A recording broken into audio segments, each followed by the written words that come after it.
Hola, ¿qué tal? Paz y bien. Les habla el padre Rubén Francisco Bellante de la Argentina y es para mí un gusto compartir con ustedes este camino de la fe. Y en esta ocasión vamos a hablar de un tema un tanto espinoso, un tanto difícil, pero que es necesario desarrollarlo, mucho más teniendo en cuenta que este año es el año de la fe, que va a concluir en el 2013, sabemos, año en que se celebra el inicio, 50 años del inicio del Concilio Vaticano II. Entonces, el concilio fue un concilio ecuménico, es decir, nos invitó a dialogar con los demás cristianos no católicos, pero también nos dijo claramente que, a los obispos sobre todo, que tenían que defender la pureza de la fe. Eso dice el documento Christus Dominis número 13, dice: defender y propagar la doctrina católica frente a la actividad anticatólica. Entonces, ahí está el punto.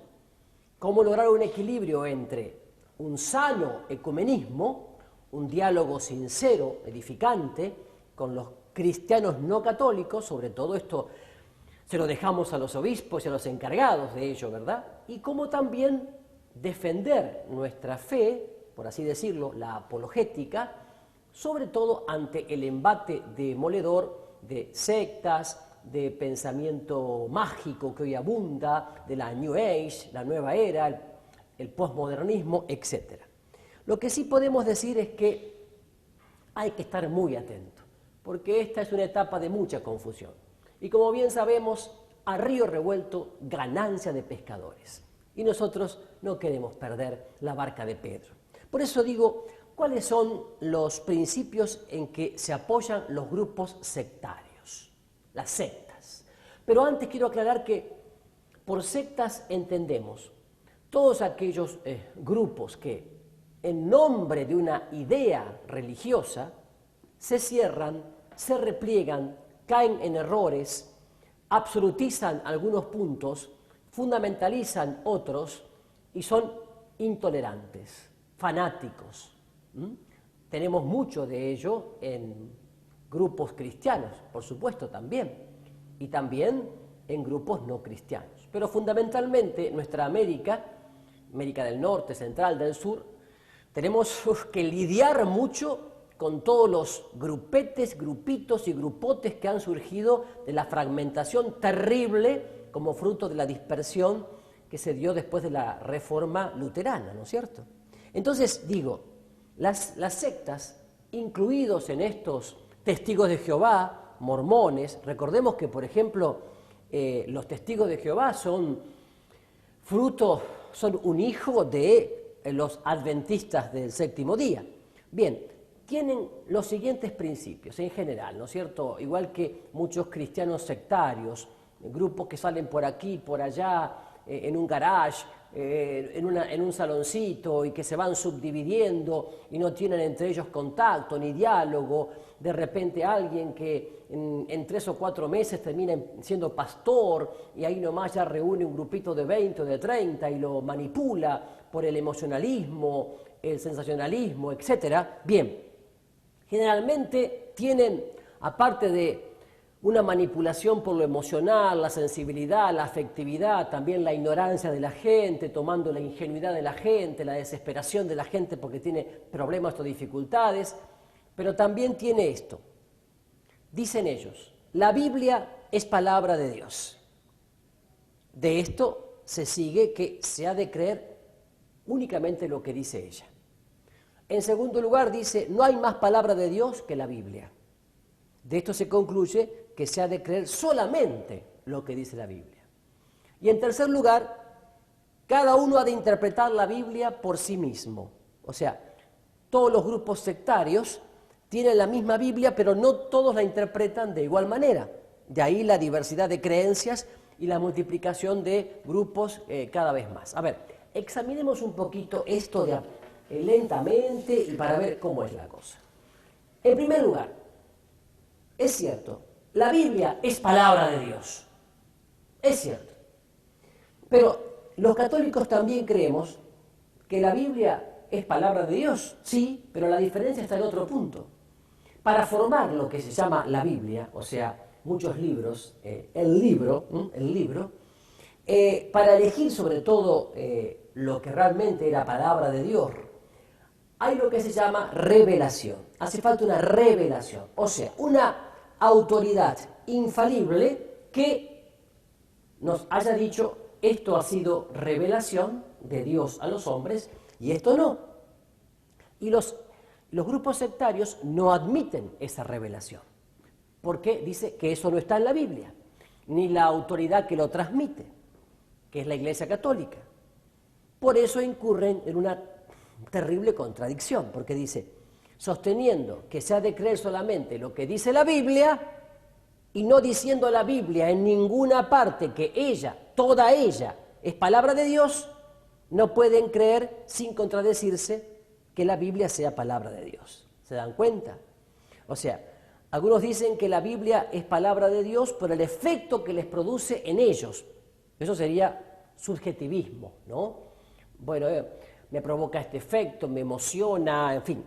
Les contestamos que cada uno crea solamente lo que está en la Biblia y la Biblia en ninguna parte dice eso, evidentemente se lleva a la conclusión de que eso de que solo la Biblia no está en la Biblia. Una nueva contradicción de estos grupos sectarios es, lo creen porque se lo ha dicho algún predicador o se lo ha dicho algún maestro en algún congreso, admitiendo así tradiciones humanas. Y justamente cuando ellos dicen que no admiten ninguna tradición, y cuando sabemos que los católicos tenemos las tres patas en donde caminamos: palabra, revelación, Biblia; magisterio, o sea, cómo se enseñó ese texto bíblico desde el inicio; y tradición, cómo se vivió ese texto bíblico desde el inicio. O sea, Biblia, palabra y tradición es lo que mueve a el mundo de los cristianos católicos. Entonces, ¿qué quiero decir con esto? Había que preguntarle a uno que va a tu casa, te golpea con actitud sectaria, había que preguntarle, ¿esto es la Biblia o una traducción de ella? Y te van a decir, no, es una traducción. Y si es una traducción, ¿dónde está, dónde dice la Biblia que se puede traducir? ¿O dónde dice la Biblia que esta traducción está bien hecha y no contiene errores? Porque como ustedes dicen que no hay ninguna autoridad ni ninguna tradición, digamos así, humana, ¿cómo entonces me presentan esta Biblia? Ahí hay otra contradicción más. Entonces, qué interesante que es esto, porque cuando leemos en Colosenses, y también leemos, dice Colosenses 2, que nadie los venga a criticar por lo que comen y beben o por no respetar fiestas, lunas nuevas o el día sábado. Esas cosas no eran más que sombras, mientras que lo real y lo definitivo es la persona de Cristo. No dejen que se lo quiten aquellos que proponen una religión muy temeraria y que sirven a los ángeles. En realidad no hacen caso sino de sus propias visiones y se inflan con sus propios pensamientos en vez de mantenerse en contacto estrecho con la cabeza que es Cristo Jesús. Me parece muy importante lo que dice este texto de San Pablo en su carta a los Colosenses, porque llegamos a una pregunta: ¿no hay más palabra de Dios que la Biblia? A pesar de su principio de que no hay más palabra de Dios que la Biblia, los grupos sectarios, o muchas veces los cristianos no católicos en general, llámense evangélicos, bautistas, metodistas, pentecostales, etcétera, etcétera, etcétera, suelen poner al lado de la Biblia los escritos de su respectivo fundador o de su pastor. O sea, rechazan la tradición de 2000 años de la Iglesia y pretenden reemplazarla con una nueva doctrina de 50 años atrás, 80, 100, 120 años. No entiendo. Jesús nos trajo la revelación definitiva sobre las cosas de Dios, ya que Él mismo es Dios. Él dijo: yo soy el camino, la verdad y la vida. Y Dios Padre testifica sobre Él. Mateo 17:5. Este es mi Hijo el amado, al que miro con cariño, a él han de escuchar. Mateo 17:5. Entonces la pregunta que nos hacemos es, ¿cómo las sectas quieren comprobar que no se puede escuchar a Cristo en la Iglesia y su tradición apostólica, pero sí en la doctrina innovadora de sus respectivos fundadores? Una buena pregunta que vamos a tratar de respondernos ahora enseguida, después de la pausa. No se vayan porque este tema es realmente apasionante. Ya volvemos.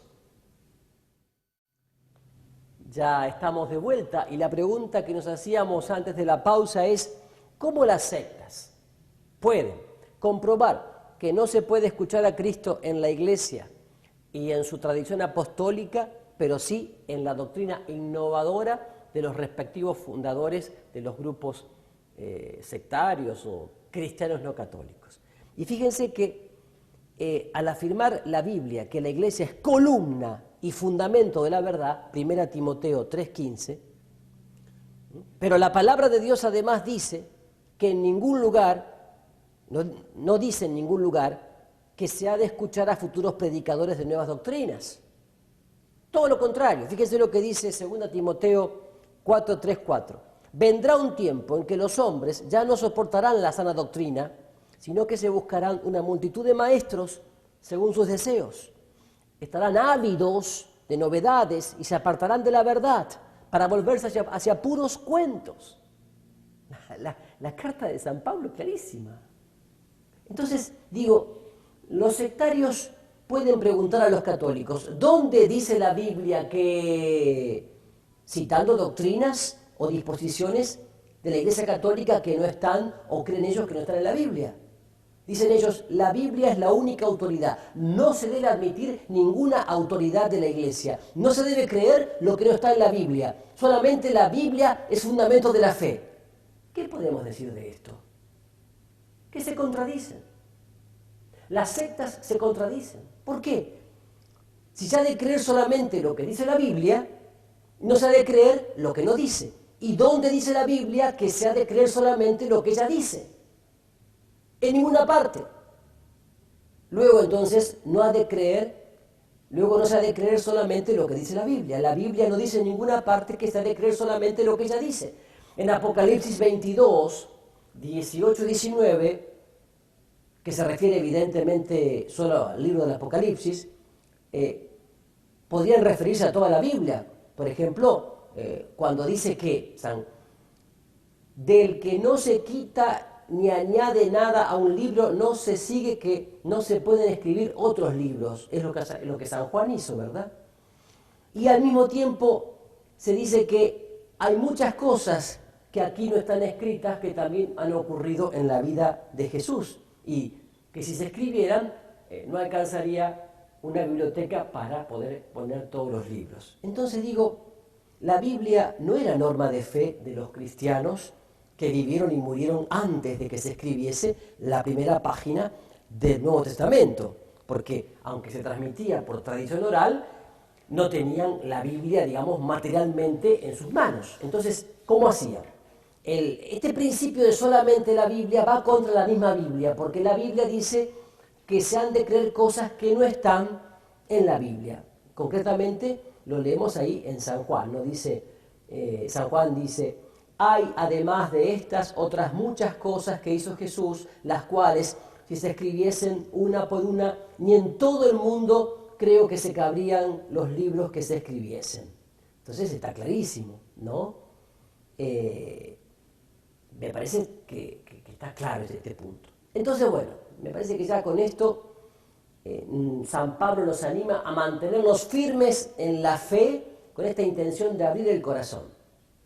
A los que se oponen a que se obedezca al Papa, a los obispos, les contestamos, Jesucristo puso como fundamento de la fe la predicación de los apóstoles y sus sucesores, no la Biblia, porque la Biblia como tal, como libro, materialmente hablando, no existía.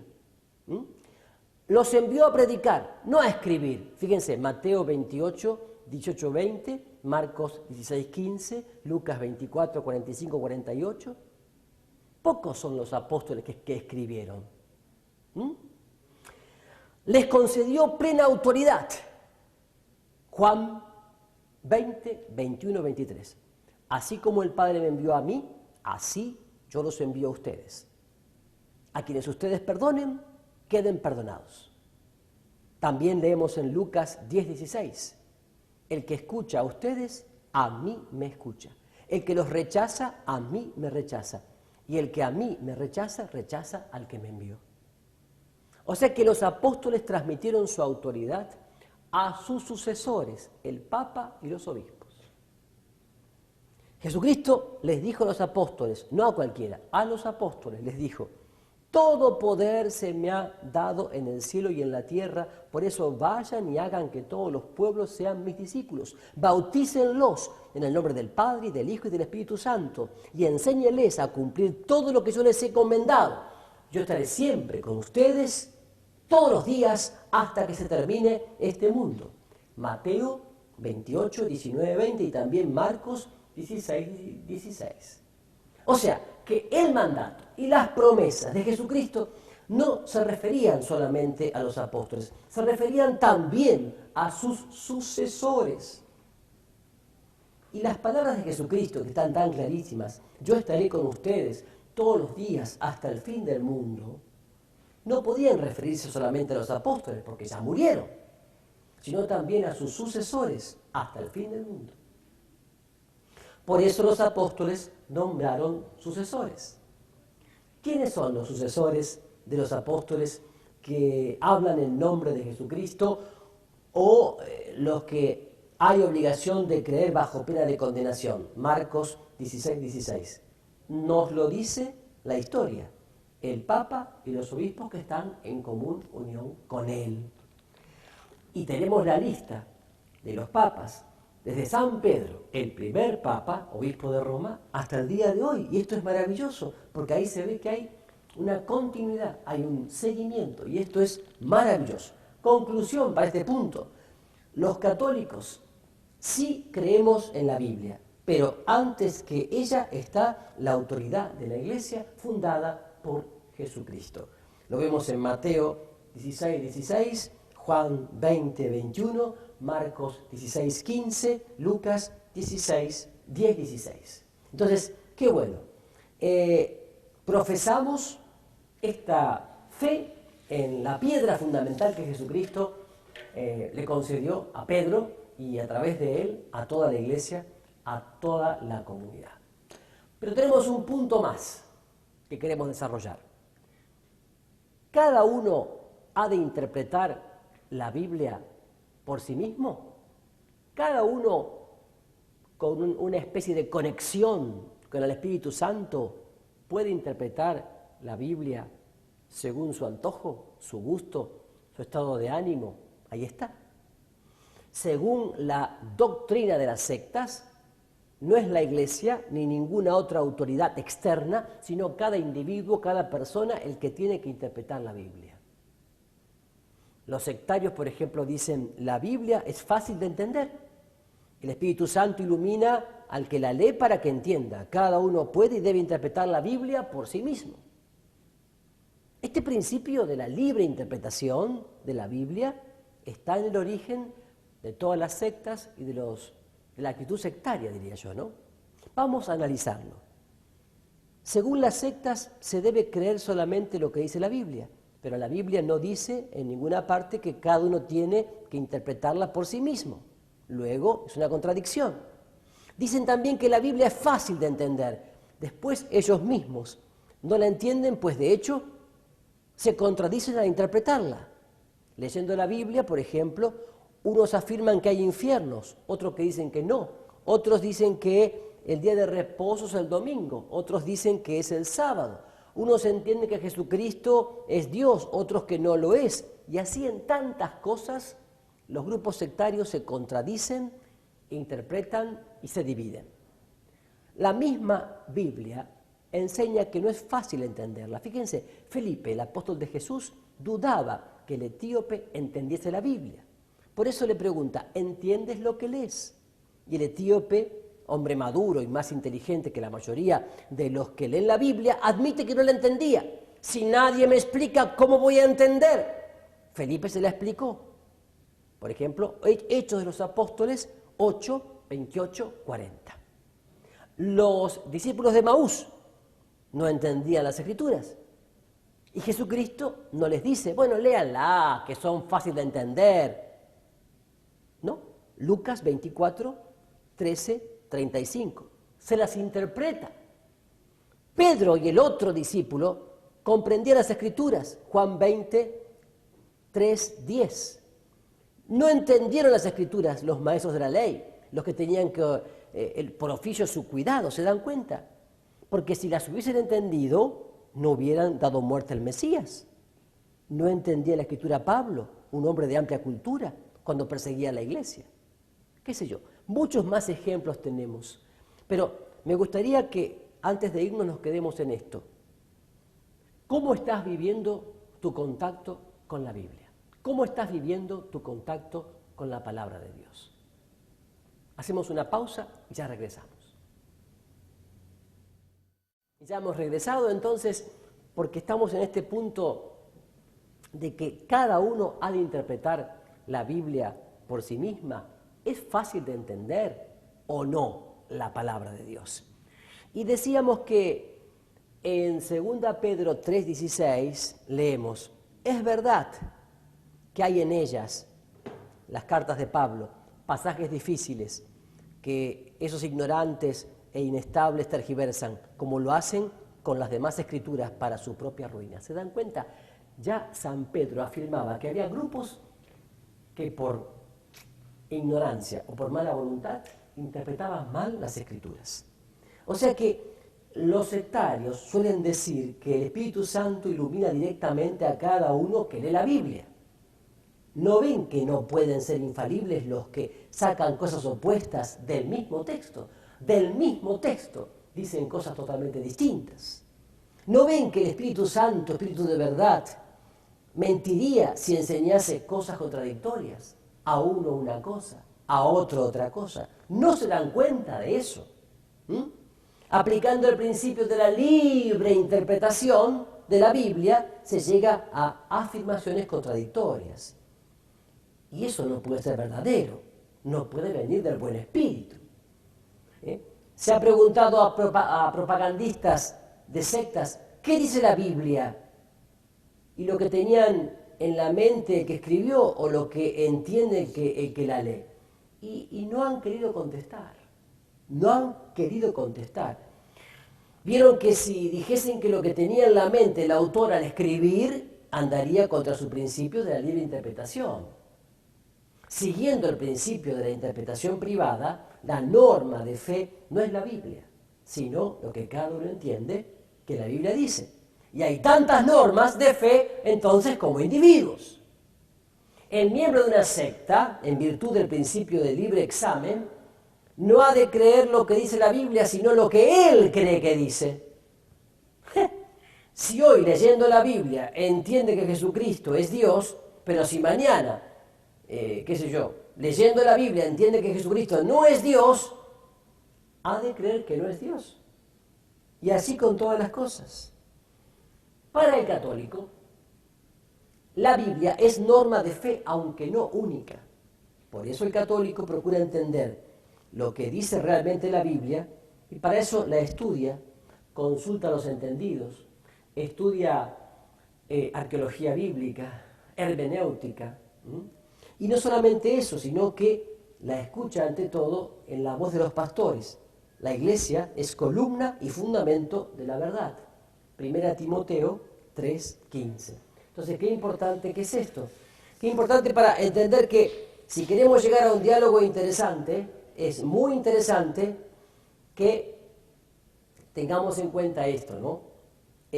Cuando algún propagandista de las sectas visita a un católico, por ejemplo, este le puede preguntar, ¿el Papa es infalible en cosas de fe? Y tiene que decir que no. Pues si dijese que sí, tendría que hacerse católico. ¿Y usted lo es? Puede continuar preguntando el católico. No va a decir que sí, porque si no se va a hacer superior al Papa. Si dijese que sí, se le podría preguntar, ¿dónde dice la Biblia que él es infalible? ¿Me explico?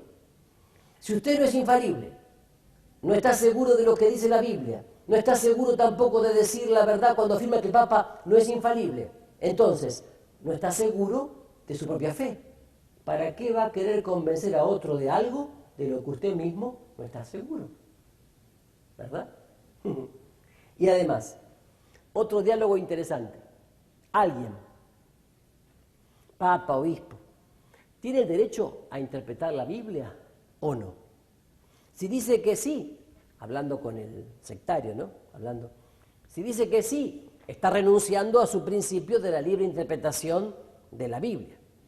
Si dice que no, se le podría preguntar por qué interpreta él a otro la Biblia. Además, no está en la Biblia que él la pueda interpretar. Al leer, traducir, citar, explicar la Biblia, uno la interpreta, pues se da un sentido particular a las palabras. Si en virtud del principio de la libre interpretación de la Biblia, el propagandista no puede leer, ni traducir, ni citar, ni explicar a otro la Biblia, ¿qué puede hacer sino callarse, no hablar? Y si quiere hablar, exigirle que respete su principio de la interpretación privada de la Biblia. Enseñan que cada uno tiene que interpretar la Biblia por sí mismo y luego la quieren interpretar a los católicos. ¿No les parece contradictorio, necio, hasta ridículo? Y si, según las conclusiones de los principios de las sectas, nadie puede traducir, o sería interpretar a otro la Biblia, síguese que cada uno ha de leer en el idioma original. Si un miembro de las sectas quiere ser consecuente, debe leer la Biblia en hebreo, en arameo, en griego, interpretarla para sí mismo y callarse la boca. Los sectarios defienden la interpretación privada de la Biblia, que cada uno la puede interpretar y la debe interpretar por sí mismo. Y luego quieren imponer a los demás la interpretación que ellos mismos dan. Rechazan todo magisterio distinto de la Biblia y luego quieren ellos constituirse en magisterio, en maestros. Que no vengan entonces a tratarnos como si tuviésemos una inteligencia menor que la de un niño, ya que afirman que hasta un niño puede entender la Biblia. Así que, para defender nuestra fe ante la propaganda anticatólica, sectaria, hasta diría yo a veces venenosa, de mala intención de las sectas, no hay que permitirles que abran la Biblia. Si les tiene que pedir que prueben sin contradecir sus principios que la Biblia es palabra de Dios, que solo la Biblia es palabra de Dios, que la pueden traducir y exigirles luego que respeten, callándose, su principio de la libre interpretación o interpretación privada de la Biblia. Si ellos pueden realmente llegar a, yo diría, a comprobar eso, cosa que no se dará, entonces se podría llegar a iniciar un diálogo interesante. Porque a partir de esto también, de esta mala interpretación de la Biblia, se sigue también todo el tema de la mala interpretación que hacen de los textos que se refieren a las imágenes, al culto que los católicos hacen o hacemos de las imágenes, que no es nada más que una veneración, como una especie de recuerdo. Jamás se ha enseñado en la Iglesia a adorar imágenes, de ninguna manera. La imagen es algo sensible para nosotros, nada más, un recuerdo de Jesús o de la Virgen María o de algún santo, como puede ser un recuerdo la foto de la mamá o del papá, que nos trae una presencia, pero sabemos que la mamá no está en esa foto, como tampoco está presente Jesucristo o la Virgen María en esa imagen, por más bella que sea artísticamente hablando.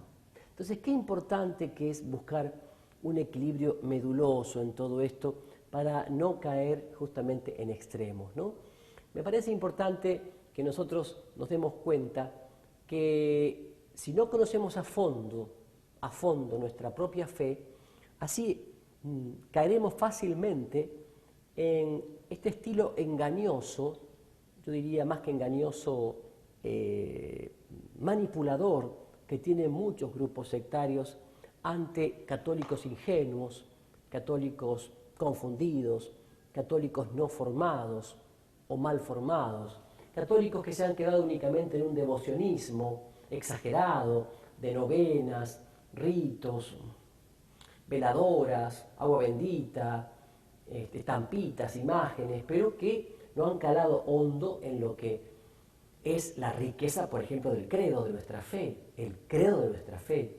Por eso este año es una invitación muy especial a profundizar en este tema de la Biblia, que para que realmente crezcamos en una conciencia de una fe católica profunda, que ayude también a que otros no se confundan y que no usen lo religioso, o mejor dicho, la excusa de lo religioso para hacer lo que quieran y manipular gente, confundir, dividir, alienarse, evadirse, usar lo religioso o lo falsamente religioso como una especie de morfina o de anestesia de la conciencia para alejarse cada vez más del mundo y no justamente para transformar el mundo como nos ha pedido el Padre en Jesús a través de la encarnación.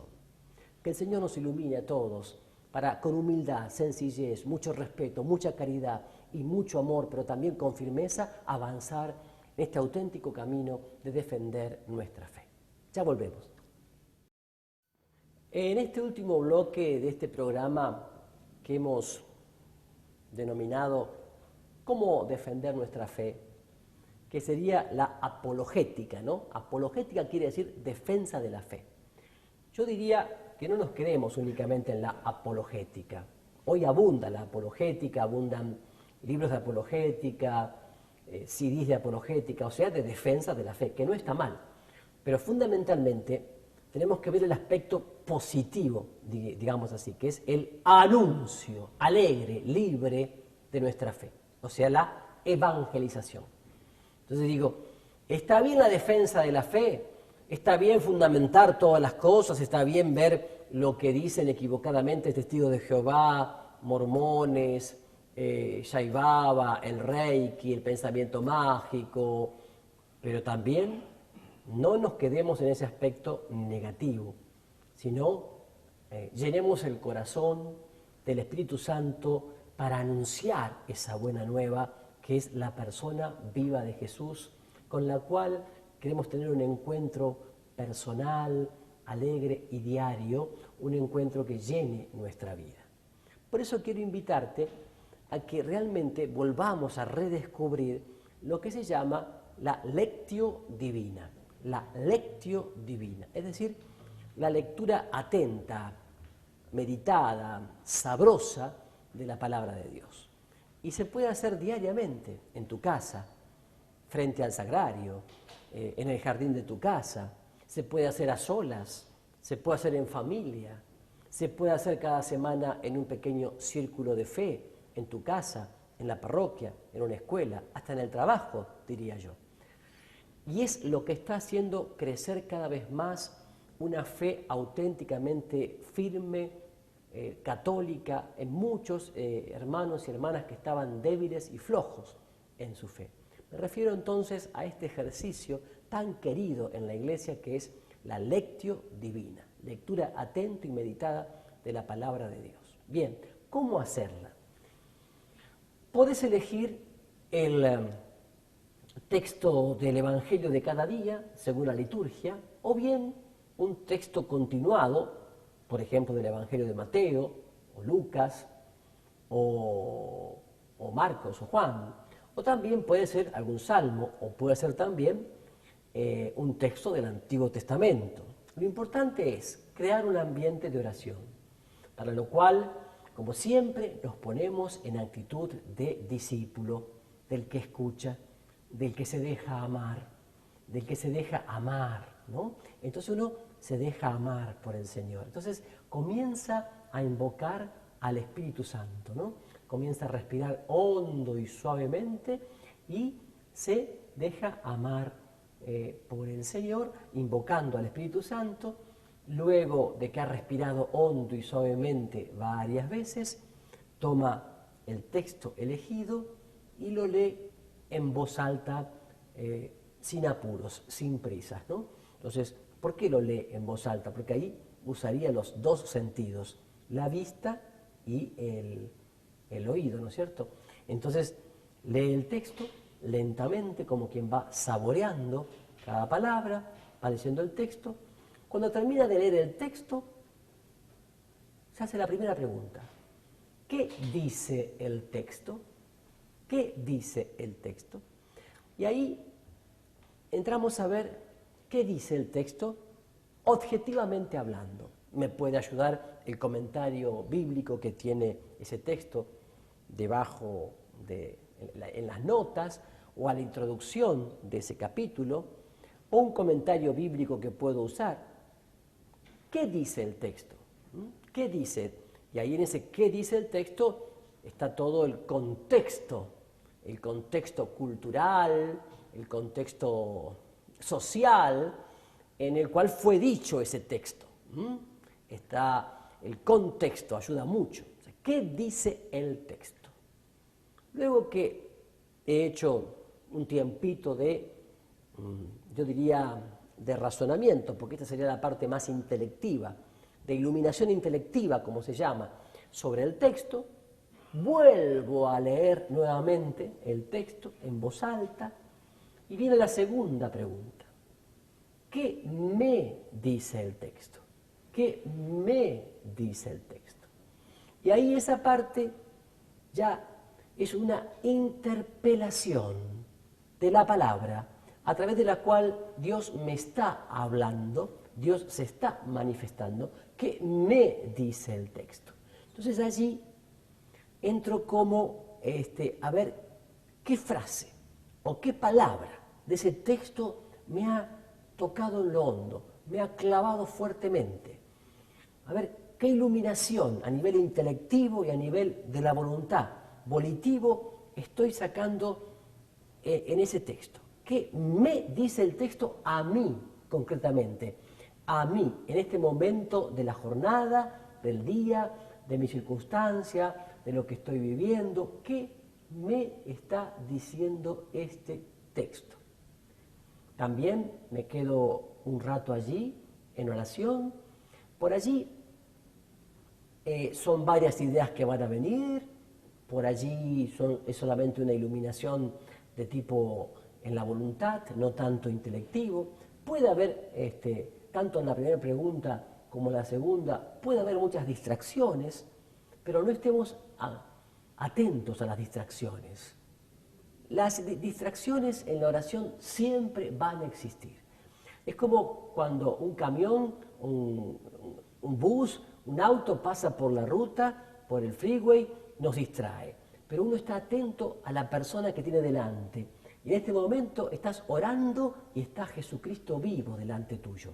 Porque en esa palabra se manifiesta Él, que se está manifestando a tu vida en ese momento preciso. Entonces la segunda pregunta, ¿qué dice el texto? La segunda es, ¿qué me dice el texto? Pero llegamos a la tercera pregunta de la Lectio Divina, es, ¿qué le digo al texto? ¿Qué le digo al texto? Y esto ya propiamente es oración. Es decir, a partir de esa frase o esa palabra, de ese texto que me llegó más en este día, que me iluminó más, que me tocó más, comienzo un diálogo amoroso, diálogo de ideas, de palabras, de afectos, en un feedback, en algo recíproco, comienzo a responder desde mi vida a esta palabra que me ha hablado al corazón, ¿no? ¿Qué le digo al texto? Es propiamente la parte de la oración, ¿no? La oración propiamente dicho. Entonces allí, cuando uno comienza un diálogo amoroso con una persona viva que está delante mío, Jesucristo el Señor, comienzan a sentirse experiencias muy bonitas, como de unidad interior, de equilibrio, de armonía, de pacificación. Entonces es como que la oración o el ejercicio de la Lectio Divina va entrando gradualmente en un descansar en el amado, donde ya no entran ni pensamientos, ni sentimientos, ni afectos, ni tampoco las distracciones que siguen pasando como si nada, y uno está como descansando en el amor del Señor. Está descansando.